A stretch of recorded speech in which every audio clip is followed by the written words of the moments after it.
Hello. Um, today's video will be about the product rule from calculus. Now, this will be at a fairly elementary level. If you're uh, looking for something more sophisticated, this isn't the right video for you. So let's get started. All right. All right. So product rule uh, for calculus, and we'll give an intuitive demonstration and a proof. Now, let's start off with what is it? Well, suppose you had a function, let's just call it y, and let's say you had e to the x times sine of x, and you wish to take the derivative. Now, what the product rule says, and I'll write this down a little bit later, but if you have two functions that are differentiable at on an interval or at a point or whatever, then their product is differentiable, and the product can be the derivative can be computed in the following way. The way I usually say is that I'll write down the formula in just a second, but basically what happens is you take the derivative of one of these, and the prime means take the derivative,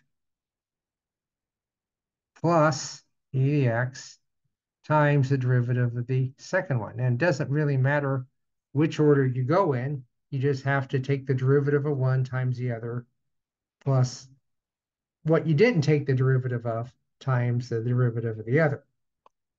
And you've probably learned these formulas here in calculus, so I won't belabor them. And the derivative of sine is positive cosine. So that's what it is. And let's just go ahead and state the rule. And let's just go ahead and state it. Statement. And this is acting funny right now. The statement is if f of x of f and g, and I'm using the x, are differentiable,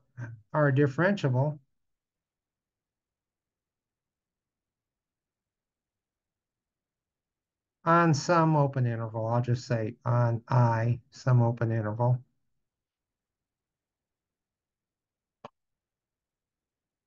And this works at a point too, but let's say they're just differentiable at some open interval. Then the product, the function you get by taking the product, is differentiable. So right here, want to point this out right here. This is the first conclusion. So that's the first conclusion right there, is that what you get is differentiable.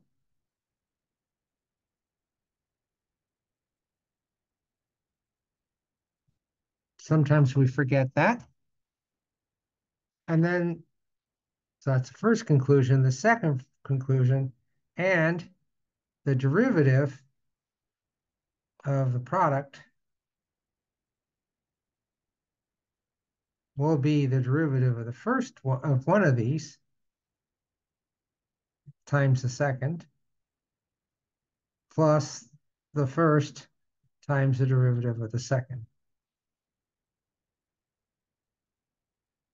So I want to point out that's the second conclusion. So the second conclusion is, in fact, the formula.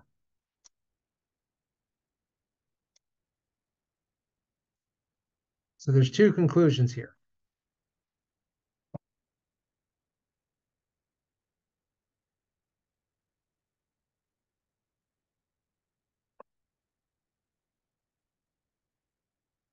Now, the question might be then, okay, that there's a rule, I haven't proved it yet, but why intuitively might this be true?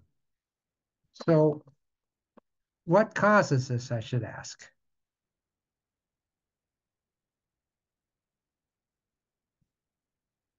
And we will give a proof, but first of all, what's this about right here? Why do you have these two functions appearing like this? And this is the way I would invite you to think about it is let's just look at Zoom and I went ahead and decided to graph a couple of functions. I decided to graph y equals e to the x in blue and y equals sine of x in red. And I decided to focus on a particular point. And this is x equals 1, but that doesn't really matter. Um, so let's just take a look at this. And if we looked at the product, and I'll just graph this here,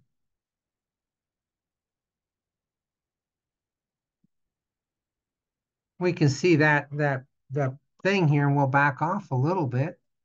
We can see the product of the two is, let's say right here, is in purple. Okay, so this is the E, this is the red, and this is the purple as a product. So with that in mind, let's take a look at an intuitive explanation. So let's just look at intuition.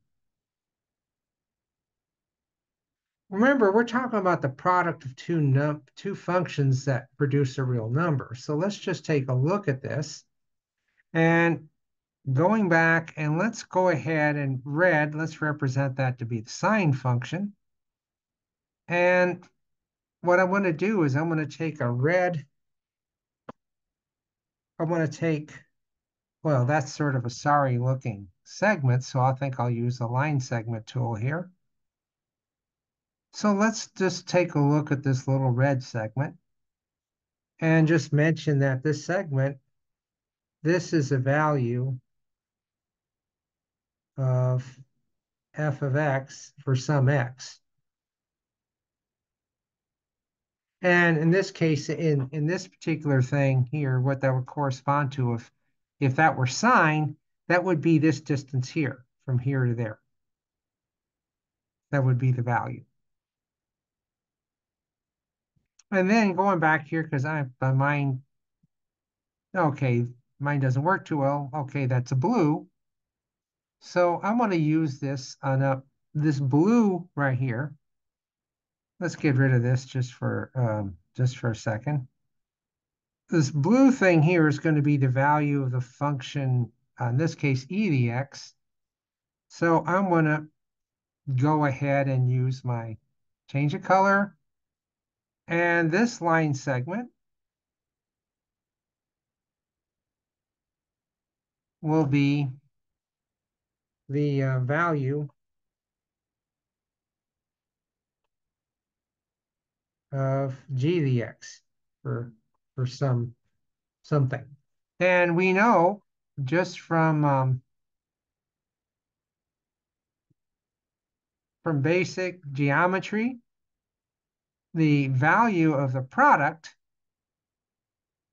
is going to be the area of this rectangle. So the area of this rectangle represents the product.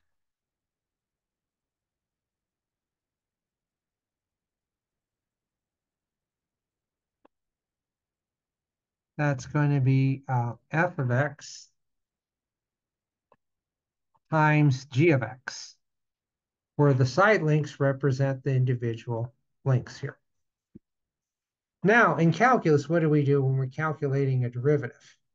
Well, remember, when you talk about a derivative now, when you want to talk about the derivative of the function f of x times g of x, and you like to differentiate the product, remember what this is. This is going to be a limit as a change in x goes to 0 of f of x plus change in x times g of x plus change in x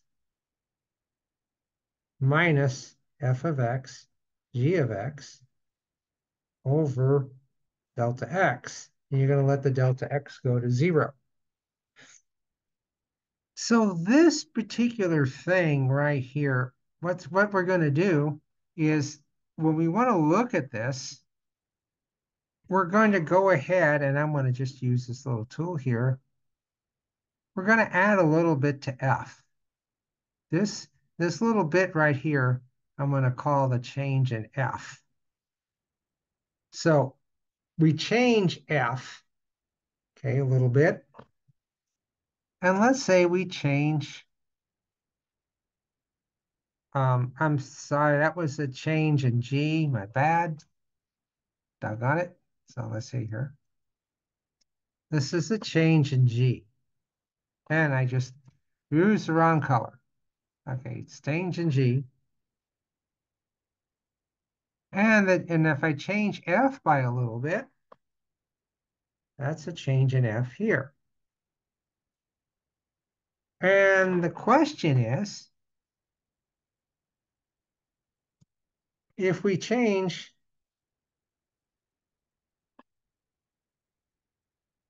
f and g by a little bit, what happens to the product?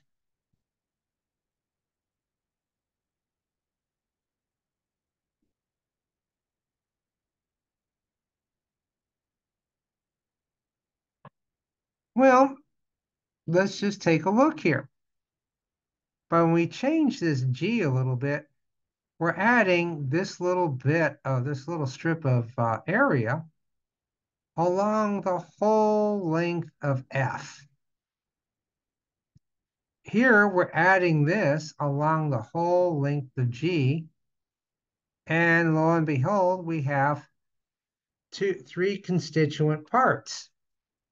This first part right here, its area will be the change in g, that's this thickness, times the entirety of f. This part right here will be the entirety of g times the change in f. And then we have this little rectangle here, which is going to be, its area is going to be the change in f times the change in g. So the area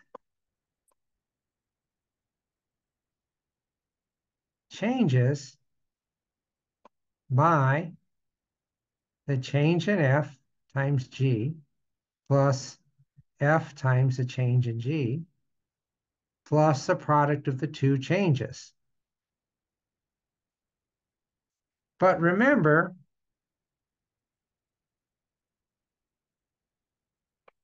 the change in f is merely f of x plus h minus f of x. And the change in g is merely g of x plus h minus g of x. And so, and this entire top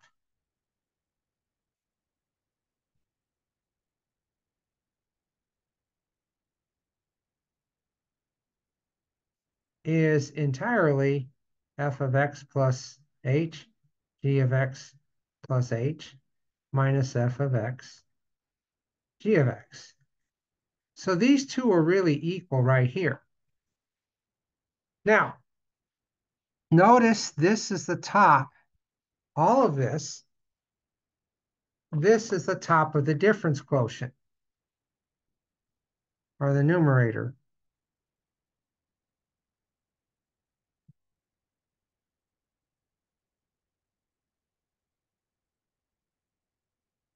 So to get the derivative, we have to divide by delta x, or by h, I guess.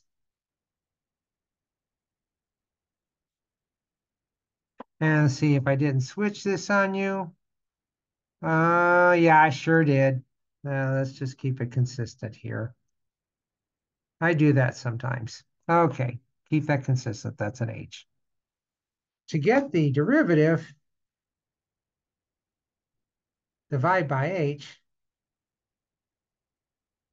and then let the limit as h goes to 0 of this whole thing. So let's just do that.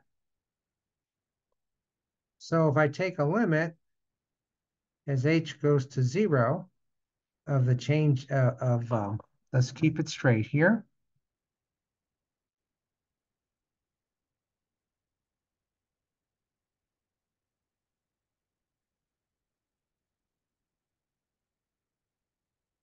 That's going to be this limit here, and I'm going to use the delta notation.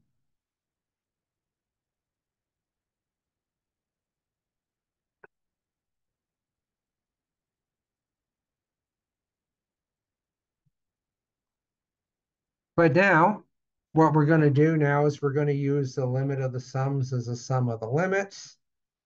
So I'm going to have a limit as h goes to 0 of delta f over h times g plus a limit as h goes to 0 of delta g over h times f plus the limit as h goes to 0 of delta f delta g over h. And we're about done with this. I mean, done with the intuitive part. Because what we see right here, if you recognize this part, this is nothing more than the limit as h goes to 0 of f of x plus h minus f of x over h. There's no h in here, so this comes out as a constant. Same thing here.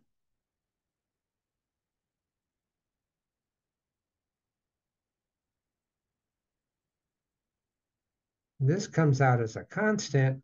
And now we have a choice right here. This last choice, I can either use the h with the delta f or the h with the delta g. It does not matter. You have to use it with one of them, though. So I'm going to use it with the f, but you could use it with the g, and that would be fine too. And then we have the delta g. The delta g is g of x plus h minus fx. I mean, now what happens? When we take our limit, it's basically all over because this right here, that's f prime d of x. This part right here is g prime, that's f of x, plus, and then this thing right here, again, this is going to be f prime of x, and this is going to be the limit as h goes to 0 of g of x plus h minus g of x. But remember, g is continuous. So since g is continuous because it was assumed to be differentiable, that's 0 as well. And right there, lo and behold, this is your product rule. Now, this was the intuitive part.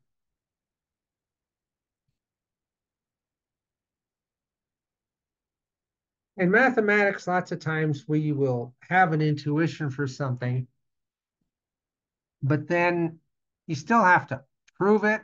And although I did a lot of limit stuff and all that, this representation here was very heuristic. You have this product.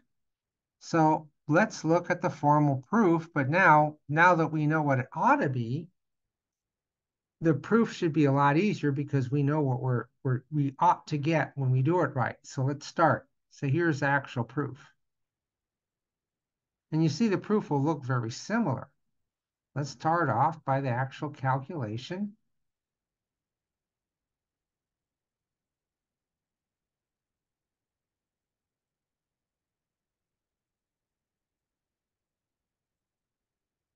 And now the next step, I'll put this in purple, we now add 0 in a clever way.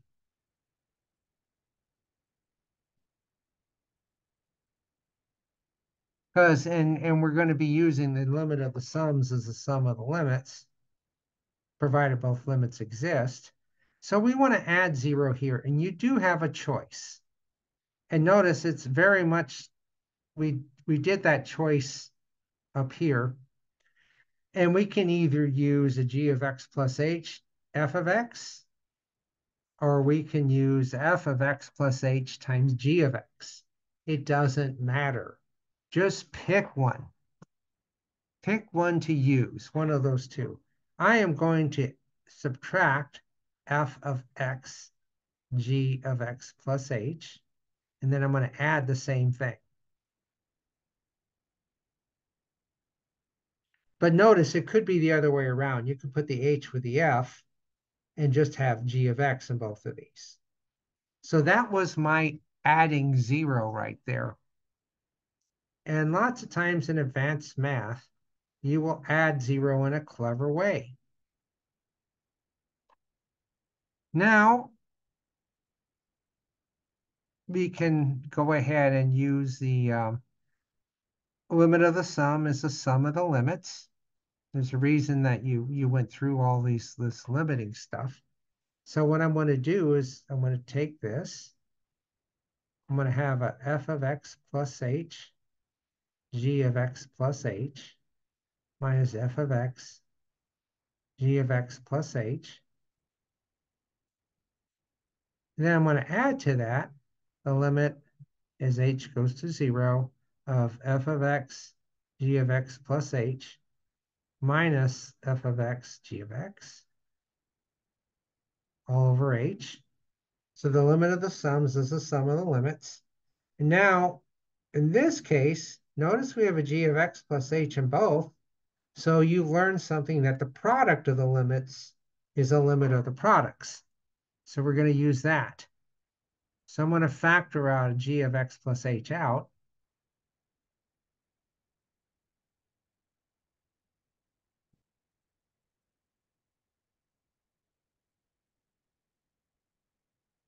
And then here, you can factor out f of x, but there's no limits, so you don't have to worry about it.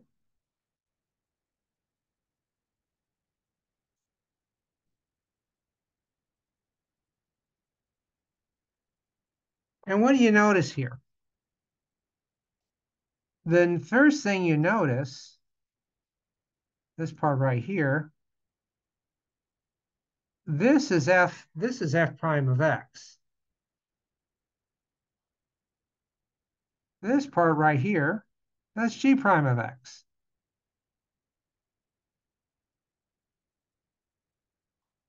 That's just f.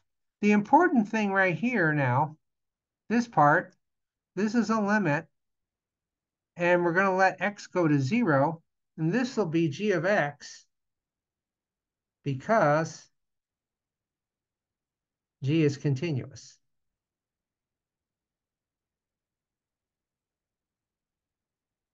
So what we have, lo and behold, we get our final answer. We get g of x, f prime, plus f of x, g prime of x. So that's the honest to goodness product rule proof. And you use all your limit theorems and use the definition of derivative. But keep in mind the intuition here. I think the intuition is also very valuable. And this explains why you should expect to get this mix of derivative and product. Because if you think about just adding area to a ribbon of area to, say, a placemat, it's going to work in that very much in that way, and get this little tiny rectangle that goes to 0. So that's it, and thanks for watching.